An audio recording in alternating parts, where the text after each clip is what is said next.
అందరికీ నమస్తే. నేను మీ చందు. బాగున్నారా?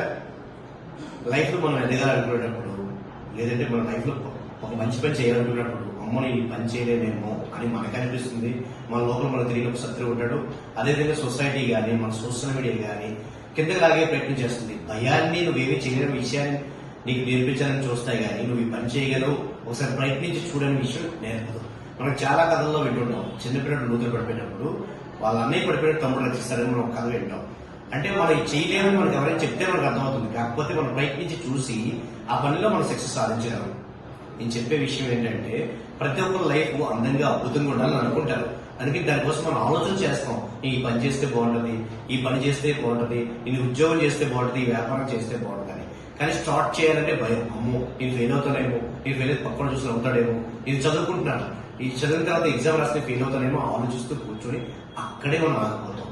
అలా కాకుండా ఒక్కడుగు నీ విజయం వైపు అడుగు వేసి చూడు. ఒకవైపు నువ్వు చేస్తున్న ప్రయత్నించి చూడు, నీకు ఖచ్చితంగా సక్సెస్ వస్తుంది. మేబీ ఒకసారి రెండుసార్లు ఓడిపోవచ్చు కాక, కానీ నువ్వు ప్రయత్నిస్తూ ఉంటే ఖచ్చితంగా గెలుస్తావు. నువ్వు నడవడం లేదా పరిగెట్టడం తప్పు కాదు. పడిపోయినప్పుడు లేచి కాలు దుక్కుని మళ్ళీ నడిచే ప్రయత్నం, మళ్ళీ పరిగెత్తే ప్రయత్నం చేస్తే ఖచ్చితంగా గెలుస్తావు.